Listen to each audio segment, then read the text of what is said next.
Okay, let's dive right into this rigorous explainer. Today, we are putting Republic Services, ticker symbol RSG, through the absolute ultimate financial gauntlet. As investment analysts, we're not just going to pull up a stock chart and try to guess where the price is heading. No way. Instead, we are leveraging the timeless investment frameworks of absolute legends Warren Buffett, Peter Lynch, and Benjamin Graham. And then we're going to combine those classic lenses with modern discounted cash flow and multiple valuations to see what's really under the hood. Here is our game plan for today. We're breaking this down into a company snapshot, the Buffett lens, the Lynch lens, the Graham lens, a look at DCF and multiples, and finally, our synthesis and verdict. All right, part one, the company snapshot. Let's establish a quick baseline. So, Republic Services is the second largest provider of environmental services in the United States. We're talking everything from everyday solid waste collection to really complex hazardous waste and recycling operations. They are a true heavyweight in a highly defensive sector, operating right alongside their biggest rival, Waste Management. Now, while both of these giants benefit from incredible barriers to entry, Republic actually holds a slight balance sheet advantage. They're carrying lower total debt and boast a better debt-to-equity ratio. Honestly, in an industry that rarely gets tested by economic cycles, Republic is built like an absolute fortress. Just looking at the raw numbers from their recent financial guidance, RSG is currently trading right around $218.98. They offer a modest but very, very safe dividend yield of roughly 1.4%, and that's backed by a super low 41% payout ratio. But what is truly staggering here is their forward guidance. They are projecting 2026 revenues between $17.05 and $17.15 billion. That should translate to an adjusted free cash flow north of $2.5 billion. That kind of massive, predictable cash generation provides the ultimate safety net for long-term investors. Moving on to part two, the Buffett lens. Let's see what the Oracle of Omaha would think. You know, when Warren Buffett looks at a company, he is obsessively hunting for a durable economic moat, consistent earnings, manageable debt, and an honest management team. And crucially, he wants all of that purchased with a margin of safety. Well, Republic Services possesses the ultimate NIMBY moat. Literally, not in my backyard. Nobody, and I mean nobody, wants a brand new landfill built next to their neighborhood. That perfectly protects Republic's existing assets from any new competition. Add in a crazy 94% customer retention rate, even with consistent 5 to 6% core price increases, and you've got exceptional earnings consistency. Management is also highly disciplined, operating with a planned $1 billion acquisition budget for 2026 to strategically roll up smaller regional players. Furthermore, management isn't just sitting on piles of trash. They are actively converting it into a high-margin commodity. Through their Lightning Renewables joint venture, they're building around 40 renewable natural gas plants. This brilliantly captures landfill gas and sells it right back to the grid as energy. For Buffett, who absolutely loves cash-generating assets, this is a massive boost to what he calls owner earnings. That's the true underlying cash a business actually generates for its shareholders. But here's the catch. Buffett always demands a margin of safety. While RSG passes his qualitative tests with flying colors, the current price is a major hurdle. Given the projected $2.54 billion in free cash flow, we calculate a fair value of roughly $205 per share.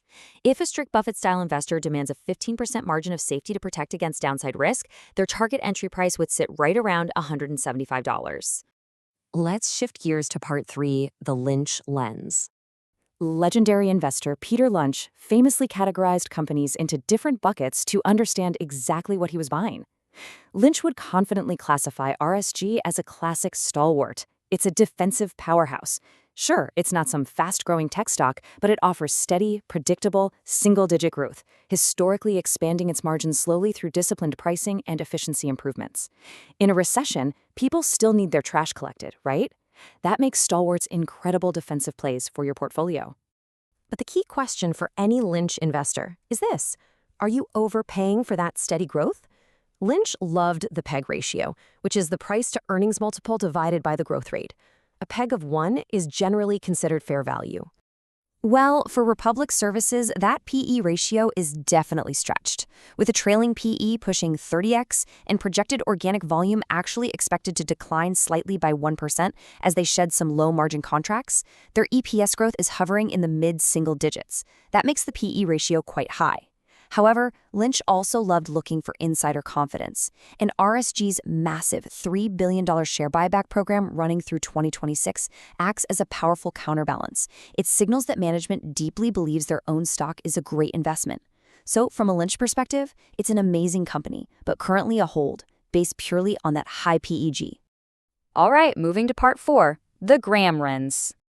If we completely strip away the qualitative narratives and just apply Benjamin Graham's ruthless quantitative defensive checklist, it reveals something really fascinating. RSG passes almost every single metric. Adequate size with over $17 billion in guided revenue? Check. Strong financial condition? Check. Earning stability and a consistent dividend record? Double check. But it completely fails Graham's strict requirement for moderate price-to-earnings and price-to-book multiples. In fact, if we explicitly use Graham's classic square root intrinsic value formula, the square root of 22.5 times earnings per share times book value per share, and we assume an industry average book value per share of $35, the hard, stripped intrinsic value comes out to just $75.50. Now, to be fair, Graham's formula notoriously punishes asset-heavy companies in modern markets, but it serves as a stark reminder that RSG is trading at a significant premium to its book value. Graham absolutely would not touch the stock at $218. Section 5, DCF and multiples. Let's bring this into the modern era. To project their future cash flows, we'll build a discounted cash flow, or DCF model. We start with their explicit 2026 guidance midpoint of $2.54 billion in adjusted free cash flow. Because RSG operates almost like a highly stable utility, we can confidently apply a lower weighted average cost of capital, basically our required rate of return of 7.5%.